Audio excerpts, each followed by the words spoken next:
Hey everyone out there, I'm Chris. I live in Las Vegas and I'm a total gearhead. I hope you're digging the hair. Thank you, Arctic Fox. It's just a little bit more like my little guy there from the 80s. Just a little bit closer than it was before. Now today, I wanted to do a review, a more inclusive review of the Roland AX-Synth Keytar. Now this guitar came out in 2009. It was very popular, made very popular by Lady Gaga. She basically took this guitar, made it her lead instrument when guitars were not even in fashion at the time. She brought it back basically from the dead. And what the cool thing with her Monster Ball tour is she took this guitar and the Roland Lucina that came right after this one, and she had them remodeled and designed to look like every cool, like 80s like creation that you could think of. I think there's a giant seahorse made out of one of these if you look up Lady Gaga's guitars online. So the cool thing about this instrument is that it has MIDI in and out. It has this really odd D-beam thing. It's got its own sounds. The cool thing about this is this was Roland's guitar with its own sounds way long after their first guitar with sounds, which was the Roland SH-101. Now that was a mono synth, usually used for bass, wasn't really popular in the 80s, even though everyone bought one. It became super popular in the 90s when like acid music was coming out and rave music was coming out because people just loved the bass from the Roland SH-101. Now this guy, it was built to be a lead instrument. It was built to be a lead guitar. It was built to be a synthesizer that you could run around on stage and play. Now, not only does it have its built-in sounds in it, it's got a whole bunch of built-in sounds, the same sounds that you would find in a keyboard on a rack. It's got everything from lead synths to bass to trumpets to wind instruments, trumpets, flutes, strings, your piano instruments, and it's got voices and choir. Now there's a couple of things that this one doesn't have that the brand new Roland Axe Edge has. Now the Axe Edge has a vocoder, it has an arpeggiator. So this guy doesn't have a vocoder, it doesn't have an arpeggiator. So I've decided to hook it up to basically a sequencer to make up that I don't have an arpeggiator, but I'm not going to use that today because it took me forever to sync this Roland WM1. It took me forever to sync, man. So I'm going to use a loop pedal today just to show you the different sounds that this guy has and the different powers that it has. Now it might be a good idea to just bring you through the control panel so you could see what this baby is capable of. Now up at the top, this controls your octaves. On the neck and behind the neck you have a volume control and an aftertouch control. Believe it or not, the volume control controls sound, of course, big and loud. The aftertouch will control basically what sounds come out of the guy after you hit your hands on the keys. Of course, you have your modulation bar and your cool ribbon, your low pitch bender ribbon. This guy controls the D-beam. Now the D-beam, it's complicated and I'll explain what exactly it is.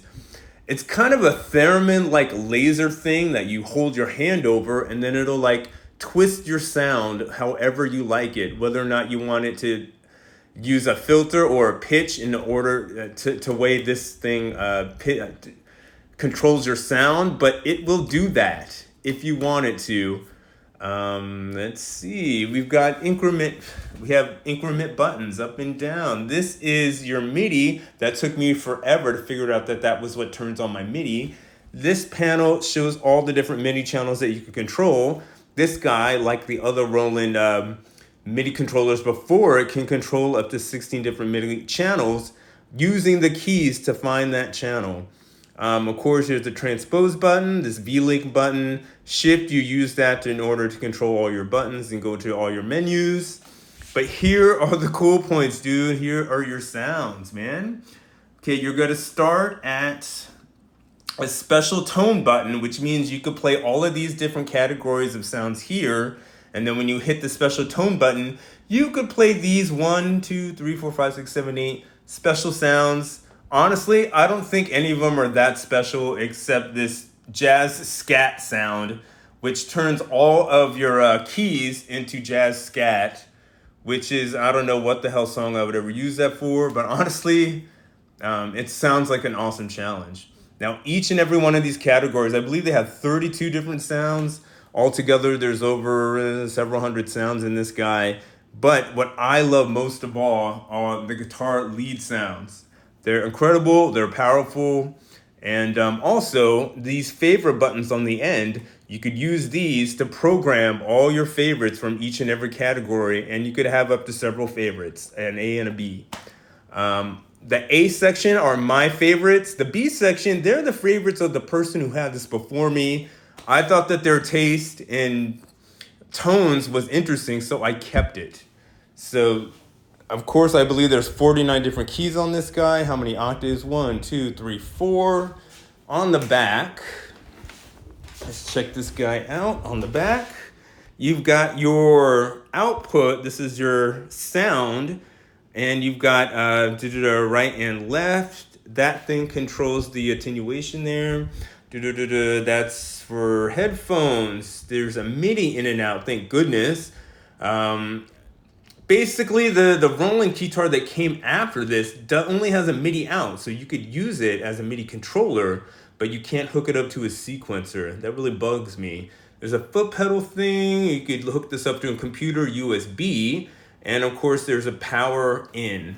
Now, the power in is very important on this one because the guy who sold it to me didn't tell me that the batteries don't work on this guy. If you put batteries in this, it's not going to work.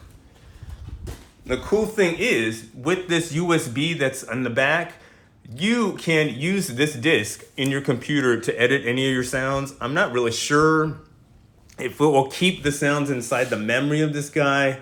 I haven't gotten that far yet. I've only been playing this guy with a loop pedal and a MIDI sequencer. So let me bring you through the sounds and let me know what you...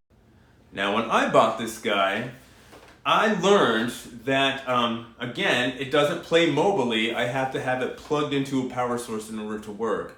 So I totally complained to eBay and to the guy who sold it to me.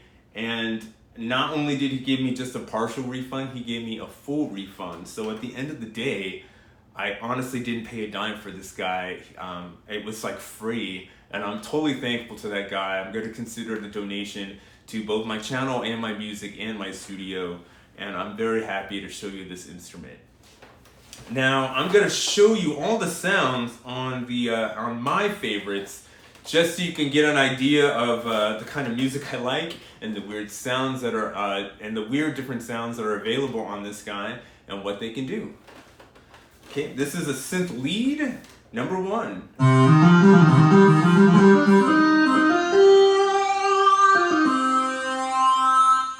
Synth lead number 2. Ooh, that sounds like a phone from the 80s.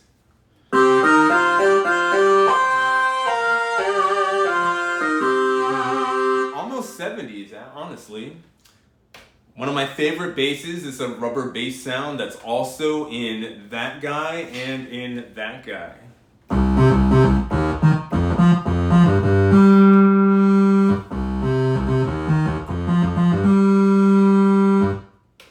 My favorites, lead guitar. There's so many lead guitar sounds on this guy.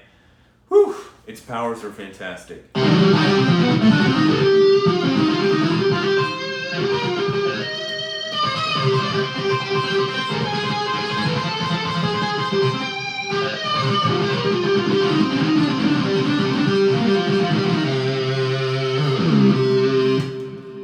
Lead guitar. 80s trumpet.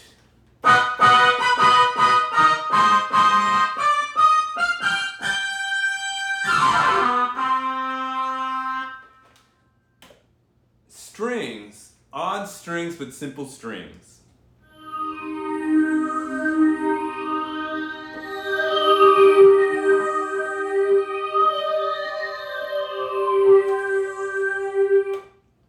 Now, I'm into organ or clavicle, but I found an organ sound that kind of sounds like a distorted guitar, and I decided to keep that sound on my favorites.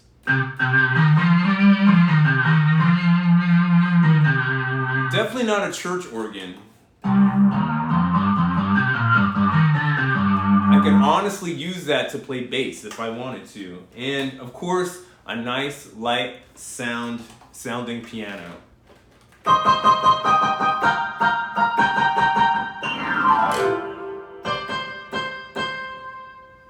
All right. Now, since this guy has a MIDI in and out, I have hooked it up to a sequencer, and I'm going to show you what it sounds like hooked up to a sequencer. Now, the difference between a sequencer and a loop pedal is the loop pedal is recording the sounds coming out and it's playing it back in a loop, like a tape recorder on a loop. Now, a sequencer does that, but it records the MIDI information and it will use your instrument. It will be playing your instrument remote. So, this is what a bass line sounds like on this from a sequencer.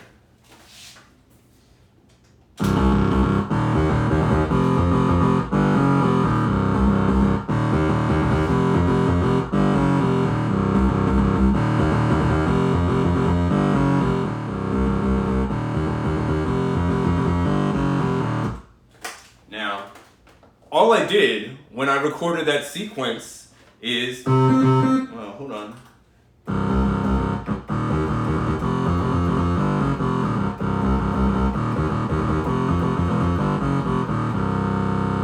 Now, it's not a tape recording and it's not an audio recording. It's honestly MIDI talking to each other. MIDI, I can't wait till MIDI 2 comes out, by the way. It's not ready. The guy who invented MIDI just passed away, and the dude who's working on MIDI 2 says it's not ready yet.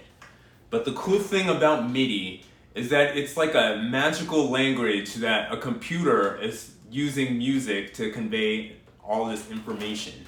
So, since that bass line is trapped in this sequencer, we get to play that same song but change all the voices on it if I wanted to. Let me show you how. Now that's bass, but I can honestly just change it to guitar.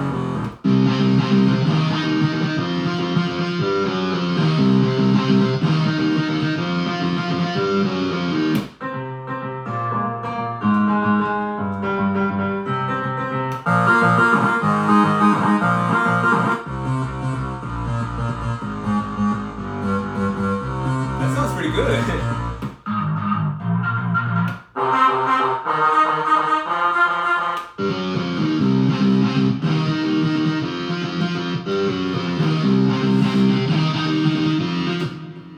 Now the cool thing about that is you could sync a couple of MIDI, you could sync a couple of different voices on different MIDI channels and then put them into the sequencer in order to play different tones all together, all sequenced all together. This is possible. It's long, it's tedious.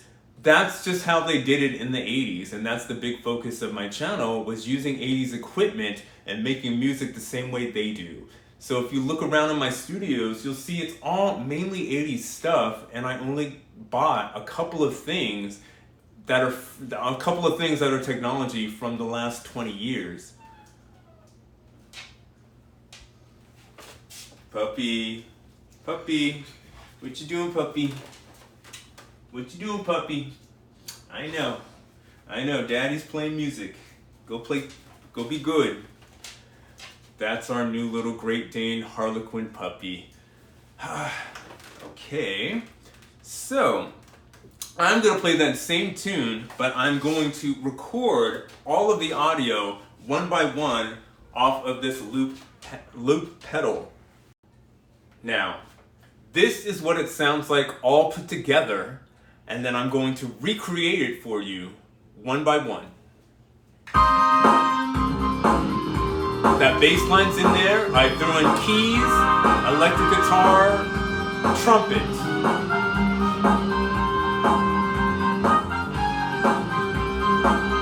No, you gotta go.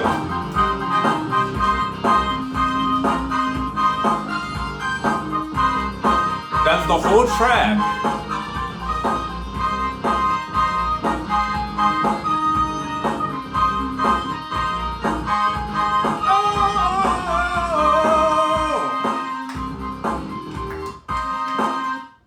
I'm gonna break it down for you. How did I make this track? Now you heard the bass line.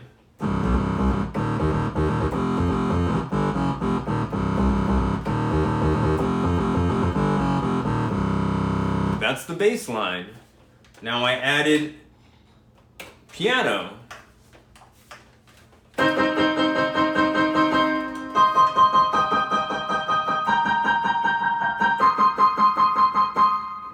I did trumpets.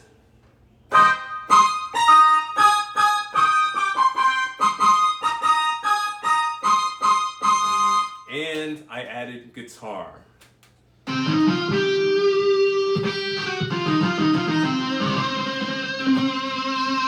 Now we're gonna do it all over again. Let's see how it works out. All right, let's do this.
That's all of them.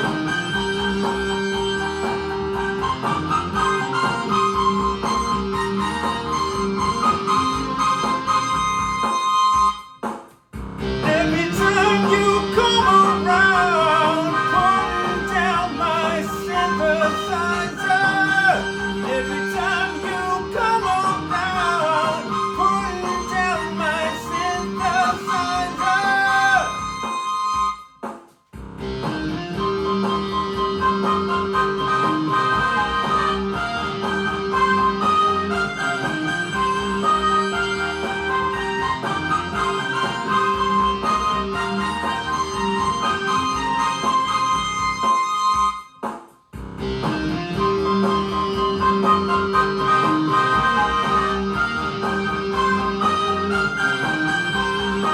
One by one, I'm adding tracks on top of each other.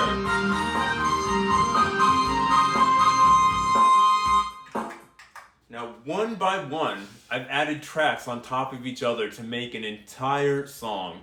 Now, that's the cool thing about having a synthesizer that is both portable, that you could strap to your body, that has multiple sounds from bass to guitar to synthesizer, to keys, to horns, which are all my favorite sounds, especially because they're all from the 80s. So I put them all together to make a song. And that's the cool thing about having a portable synthesizer. And that's what I'm always going to love about Keytar. Now, I am tempted to put tassels on this guy. I am tempted to put glitter. I'm tempted to spray it.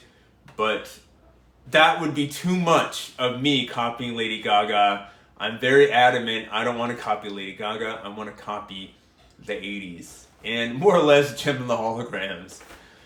I hope everybody's staying healthy and happy and safe out there. Big hugs, big happiness, and always good things to everyone out there from Las Vegas. Kisses and hugs. This is Chris.